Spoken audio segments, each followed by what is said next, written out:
In 1964, residents of Oklahoma City experienced something that felt like an explosion. Windows shattered, plaster cracked, car alarms screamed. People called the police, but nothing had exploded. A fighter jet flying at high altitude had crossed Mach 1, and the shockwave, invisible, delayed, and traveling behind the aircraft, reached the ground. The U.S. government ended up paying over $12 million in damage claims. And that was just one city. So here's the question. Modern fighter jets like the F-22 Raptor or F-35 Lightning II can cruise faster than the speed of sound. They are engineered for supersonic combat. So why don't they simply fly supersonic over cities? Why is it effectively banned in most countries? Is it safety? Is it politics? Is it noise complaints? Or is it something deeper, something rooted in the laws of aerodynamics? Because this isn't about courtesy. It's about physics. And once you understand the physics, you realize something uncomfortable. A sonic boom over a city isn't just loud. It's a structural load event. Part 1. The context.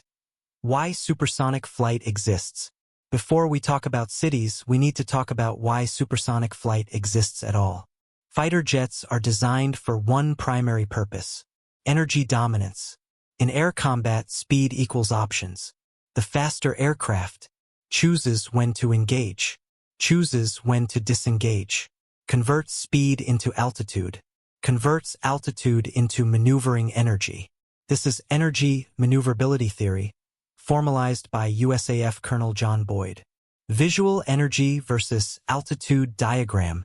Supersonic capability provides reduced time to intercept, higher missile launch energy, improved survivability. But here's the first trade-off. Supersonic flight dramatically increases drag. Not linearly, exponentially. Part 2. The physics constraint. The drag divergence problem.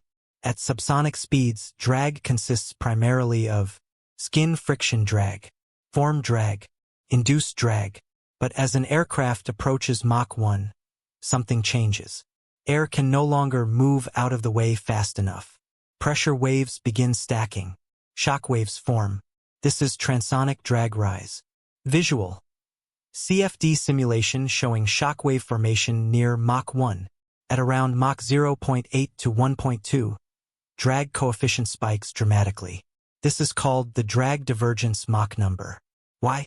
Because air is compressible. At subsonic speeds, disturbances travel ahead of the aircraft. At Mach 1, they do not. Instead, pressure disturbances pile up into a shock front, and shock waves mean energy loss, turbulence, pressure discontinuities, all of which increase drag massively.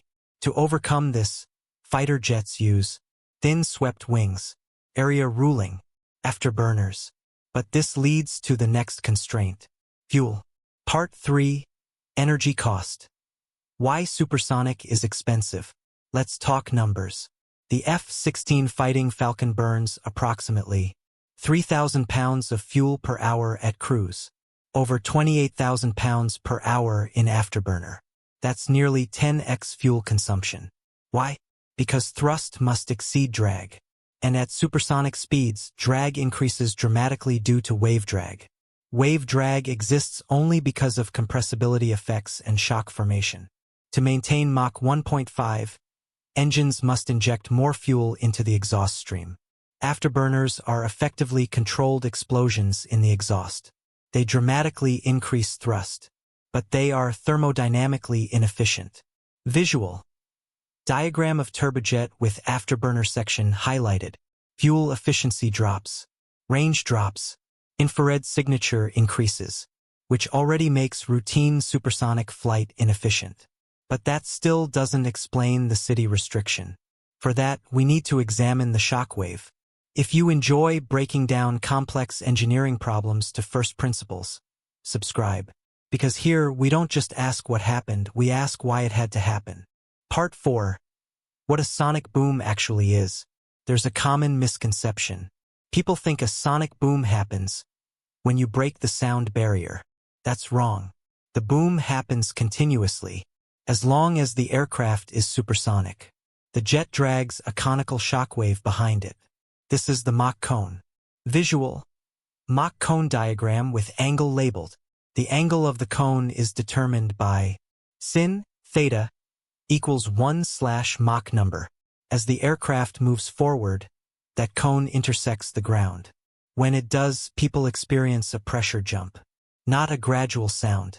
Pressure discontinuity. This is key. A sonic boom is not just sound.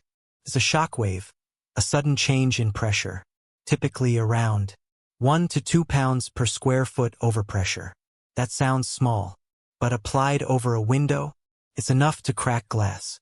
Multiply that across thousands of structures, and you now have distributed structural loading across an entire city. Part 5. Structural engineering perspective. Buildings are designed for wind loads, seismic loads, snow loads. They are not designed for repeated shockwave impulses. A sonic boom creates rapid pressure rise, followed by pressure drop. This is called an N-wave. Visual. N-wave pressure signature graph. The pressure spike happens in milliseconds, and that impulse can excite resonance in glass panels. Glass is brittle. Brittle materials fail suddenly. In the 1960s, during widespread supersonic testing over U.S. cities, thousands of damage claims were filed. This led to regulatory change. In 1973, the FAA banned routine civilian supersonic flight over land. Military aircraft also restrict supersonic flight over populated areas except during emergencies. Not because the aircraft can't handle it, but because cities can't. Part 6. Why altitude doesn't solve it. You might think, just fly higher. The higher you go, the weaker the boom, right? Yes. But not enough. Shockwaves propagate. At 40,000 feet, a supersonic aircraft still generates ground-level overpressure. The atmosphere attenuates the shock, but it does not eliminate it. And here's where physics wins again. Shockwave strength scales with aircraft weight and geometry. A heavier aircraft produces a stronger boom. So modern stealth fighters, which are not light, still generate significant overpressure. Even aircraft like the Concorde were restricted to supersonic flight over oceans, not cities, because physics does not negotiate. Part 7. Military reality.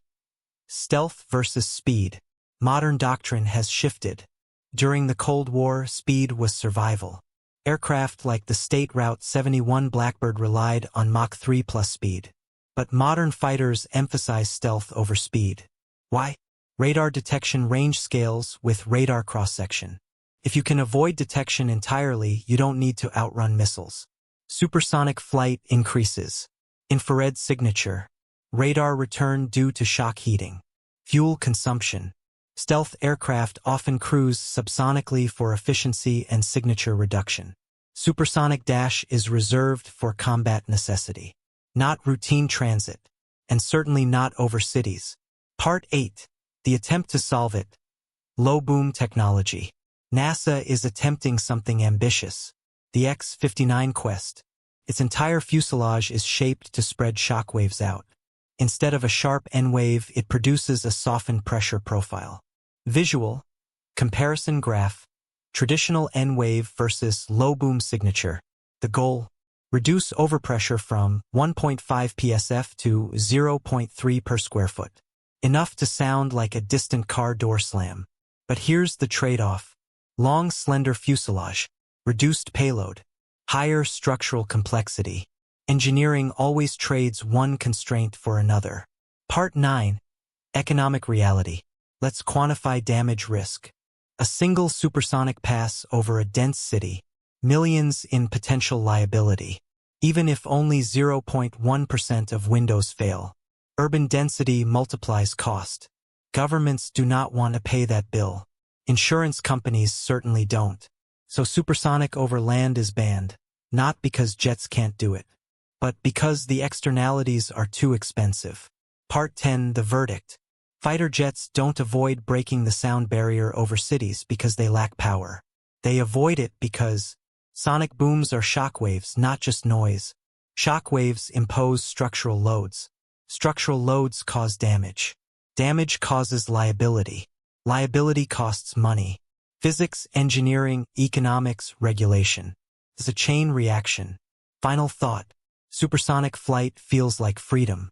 Breaking the sound barrier sounds like progress. But the sound barrier was never the real barrier. The real barrier is compressible flow physics, the conservation of energy, the behavior of shockwaves, the fragility of glass. Human ingenuity pushes against nature. But nature always charges interest. And over cities, the bill is simply too high. If you enjoy breaking down complex engineering problems to first principles, subscribe. Because here we don't just ask what happened, we ask why it had to happen.